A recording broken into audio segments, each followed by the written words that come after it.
शान्तिः शान्तिः। धन्यवाद। ओम।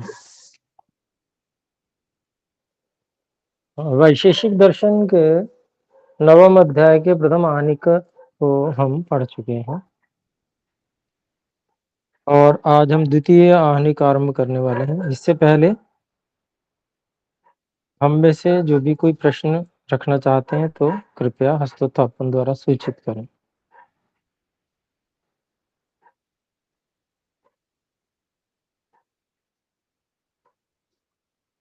जी, तो कोई अभी ऐसी शंका नहीं है किसी की भी, तो आइए हम आगे बढ़ते हैं। नवम अध्याय के द्वितीय आहनिक को देखेंगे। नवम अध्याय के द्वितीय आहनिक में प्रथम भूमिका है।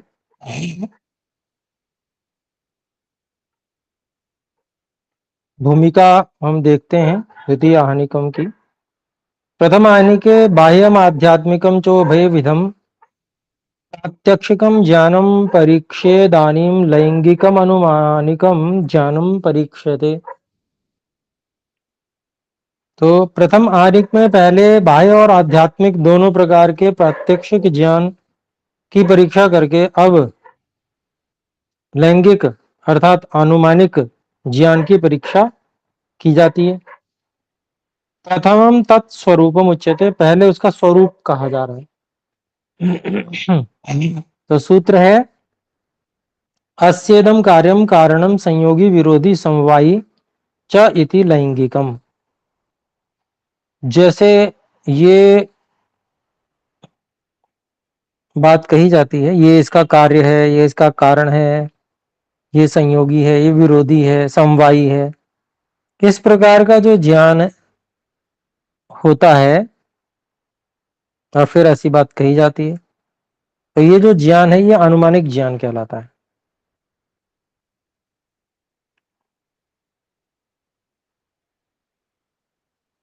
तो भाष्य देखते हैं। अस्य इदम कार्यम कारणम संयोगी विरोधी समवायी च इति लैंगिकम, ये सूत्रस्थ पद है, इसको खोलते हैं भाष्य में स्वामी ब्रह्म मुनि जी। अस्य इदम इति प्रत्येकम अभिसंबध्यते। तो अस्य इदम, अस्येदम शब्द जो ये है ना, ये सभी के साथ में अस्येदम कार्यम, अस्येदम कारणम, अस्येदम संयोगी, अस्येदम विरोधी, ऐसे। तो यहाँ पर कहते हैं अस्येदम कार्यम, अस्येदम कारणम, अस्येदम संयोगी, अस्येदम विरोधी, अस्येदम समवायी, इस प्रकार से समझेंगे। फिर अस्येति साध्य निर्देशो अनुमेय निर्देशो। अस्य जो ये कहा गया, अस्य ये जो है साध्य का निर्देश है, अर्थात जिसका अनुमान किया जाना है उसका निर्देश है।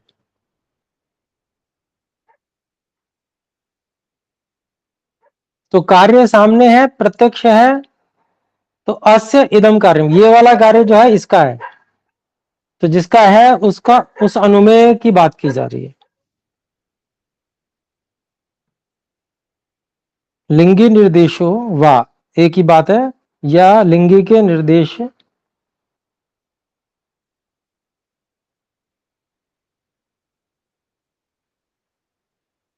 लिंगी का निर्देश किया जाता है उससे, अस्य शब्द से।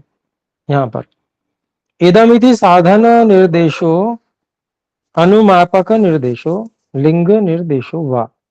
और इदम जो शब्द कहा गया सूत्र में, वह इदम शब्द साधन निर्देश है, वो साधन का निर्देश है, अर्थात उसी को खोलते हैं अनुमापक निर्देशो, जिससे अनुमान किया जा रहा है उसका निर्देश, अर्थात लिंग निर्देश, अर्थात पहचान का निर्देश कर रहा है इदम। फिर कहते हैं तत्रो भयत्र व्याप्ति धर्मत्वे यथा योग्यम उदाहरणम कल्पनीयम। तो इस विषय में दोनों ही स्थानों पर व्याप्ति धर्मत्व, व्याप्ति का धर्म होने पर, यथा योग्यम उदाहरण, जैसा जहां जो उदाहरण है उसकी कल्पना कर लेनी चाहिए। व्याप्ति अगर पूरी बन रही है तो फिर कोई परेशानी नहीं है। फिर कहते हैं यथा अस्य अभीष्ट साध्यस्य अनुमेयस्य अग्नेरिदम कार्यम। ये उदाहरण से समझा रहे हैं, उदाहरण दे रहे हैं। यथा जैसे अस्य अभीष्ट साध्यस्य अनुमेयस्य, इस इच्छित जो साध्य है या जो अनुमेय है जिसका अनुमान किया जाना है, अर्थात अग्नि है, अग्नि का अनुमान किया जाना है। अस्य अग्नि, अग्नि का अनुमान किया जाना है। इदम कार्यम, अग्नि का ये कार्य है, अर्थात लिंगम, अर्थात उस अग्नि की क्या पहचान है? धूमः, ये धुआं जो दिख रहा है ये उस अग्नि का कार्य है। तेन अस्ति अग्नि इति ज्ञानम लैंगिकम, और इससे अग्नि है ऐसा जो ज्ञान हो रहा है वो लैंगिक ज्ञान है, अनुमानिक ज्ञान है, पहचान से पता चलने वाला ज्ञान है। फिर कहते हैं यस्य वृष्टि रूपस्य कार्यस्य अनुमेयस्य इदम मेघ वर्णनम, मेघ वर्धनम कारणम। इस वृष्टि रूपी कार्य के अर्थात जो अनुमेय है उसका इदम, ये जो मेघ वर्धनम, बादलों को बहुत अधिक बढ़ना, कारण दृष्टवा भविष्यति वृष्टि रीति, कारण देखकर कि बहुत भयंकर बादल बढ़ गए हैं, बिल्कुल घिर आया है बादल, अंधेरा हो जाता है दिन में भी। ऐसी स्थिति में ये वो देखकर कहा जाता है कि वर्षा होगी। इति लैंगिकम ज्ञानम, ये पहचान वाला ज्ञान है, अनुमान वाला ज्ञान है। फिर आगे थोड़ा सा कटवा दिया है एक पंक्ति को, पढ़ लेते हैं इसको भी। अंधकारे त्वचम स्पृष्ट्वा तत्संयोगी शरीरम अनुमीयते कुट्याः पृष्ठे स्थितस्य हस्तिनः शुंडम उत्थितम दृष्ट्वा हस्ति व्यवहितो अनुमीयते। अंधकार में त्वचा का स्पर्श करके उसका संयोगी जो शरीर है उसका अनुमान किया जाता है। तो ये अनुमान नहीं है शरीर का, ये तो प्रत्यक्ष है, साक्षात है। त्वचा जो है वो शरीर का ही एक अंग है, और त्वचा से अगर छू रहे हैं तो पूरे शरीर का ही पता चलेगा, वो प्रत्यक्ष का उदाहरण है। अनुमान का यहाँ पर कह दिया है, हनुमान का मानेंगे नहीं इसे। ऐसे ही यहाँ पर कुट्या पृष्ठे स्थित हस्तिना, कुटी के पीछे जो हाथी स्थित है उसकी शुंडम उत्थितम दृष्टवा, उसकी जो सूंड है वो ऊपर उठी हुई देखकर हस्ति व्यवहितो अनुमित, हाथी जो है ढका हुआ अनुमान किया जाता है। तो इसको भी कटवाया है।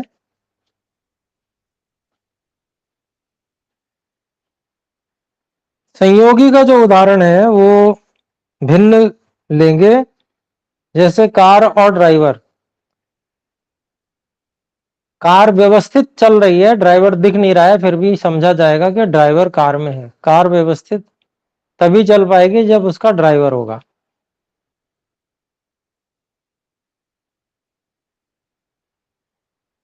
तो वो उदाहरण दे सकते हैं, ये संयोगी का उदाहरण हो गया। फिर है विस्फुर्जंतम सर्पम दृष्ट्वा विरोधी नकुलो अनुमीयते। फुफकारते हुए सांप को देखकर उसका विरोधी जो नकुल है अर्थात नेवला जो है उसका अनुमान किया जाता है।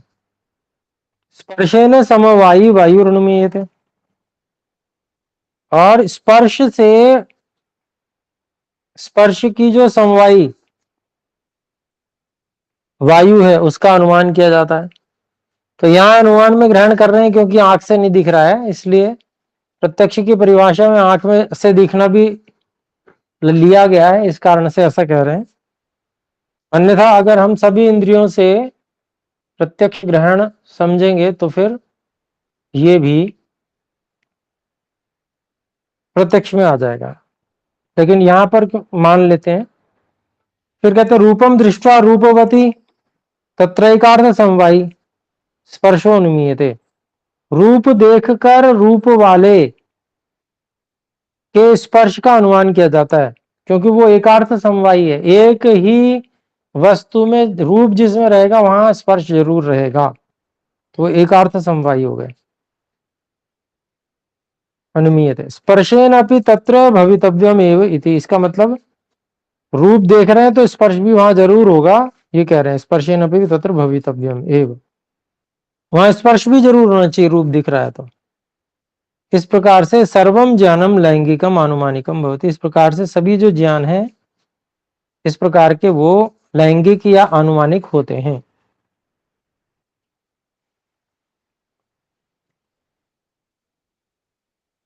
तो अनुमान ज्ञान कैसे करते हैं उसके विषय में बता दिया। अब कहते हैं पूर्व कथने विशिष्टम उच्यते, जो पहले कहा गया उसमें कुछ विशेष बता रहे हैं।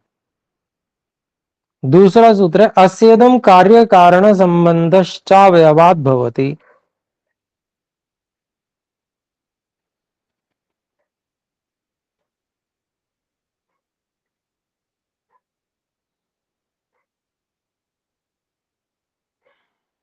तो अभिप्राय हुआ कि इसका यह कारण है कार्य है ऐसा जो संबंध है इसका ज्ञान अवयव से होता है। चलिए अवयव के विषय में भी देखते हैं। इसमें एक बात रह गई थी, मैंने व्याप्ति बताई थी, अर्थात सूत्र में व्याप्ति शब्द आया था, उसको आप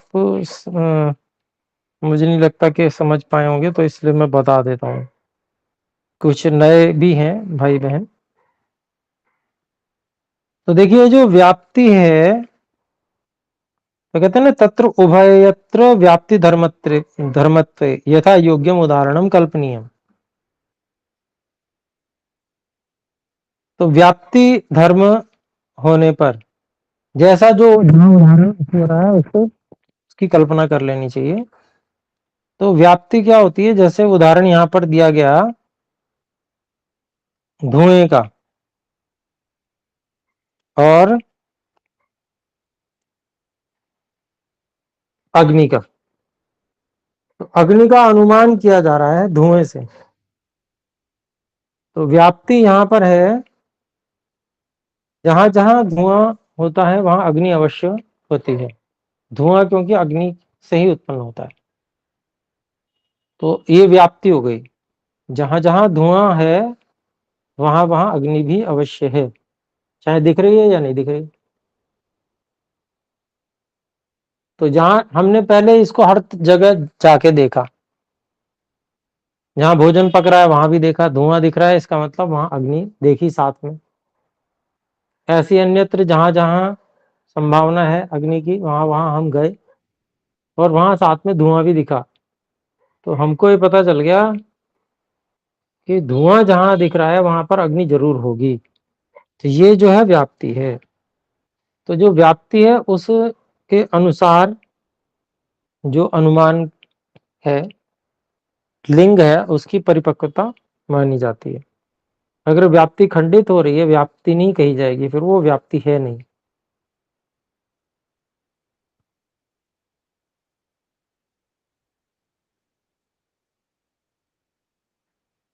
तो अब यहाँ पर हम आगे देखते हैं पूर्व कथने विशिष्ट उच्यते, पहले जो बात कही गई उसमें विशिष्ट बात कही जाती है। अस्येदम कार्यम कारणम संबंधश्च अवयवाद भवति, इसका यह कारण है यह कार्य है, ये जो संबंध है ये अवयव से पता चलता है।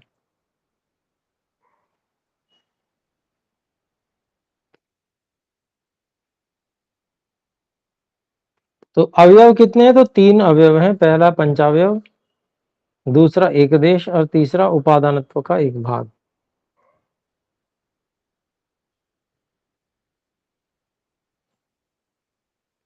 तो ये तीन प्रकार का ये जो अवयव हैं इनके बारे में अब यहाँ पर भाष्य में बताएंगे। तो भाष्य देखते हैं। विचित्रा खलु सूत्र कृतिराचार्यस्य तत्र त्रैविध्यम अर्थस्य भासते। तो सूत्र बनाने वाले आचार्य कणाद जी की जो है वो रचना वो विचित्र है, उसमें तीन प्रकार का अर्थ भाषित हो रहा है। तो पहला अस्येदम कार्यम कारणम संबंध च अवयवाद भवति, तो कहते हैं पूर्व सूत्र अस्येदम, ये सूत्रस्थ पद थे ना, उनको मैंने पढ़ दिया। पूर्व सूत्रे अस्येदम यल लैंगिकम ज्ञानम, पूर्व सूत्र में जो अस्य इदम यत लैंगिकम ज्ञानम, यह इसका जो आनुमानिक ज्ञान कार्य कारण संयोगी विरोधी समवायी, जो ये कहा गया, ये द्रव्य आश्रितम उक्तम, ये द्रव्य के आश्रित है, सब द्रव्य के आश्रित कहेगा। तत्र खलु कार्य कारण संबंधो लिंग लिंगी संबंधो अनुसंधेय अवयवात। तो इस विषय में निश्चय से कार्य कारण संबंध लिंग और लिंगी अर्थात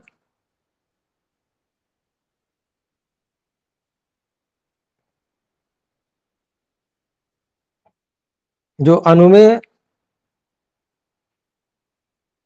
अनुमेय है और जो पहचान है, लिंग है, हेतु है, उनके संबंध को समझना चाहिए।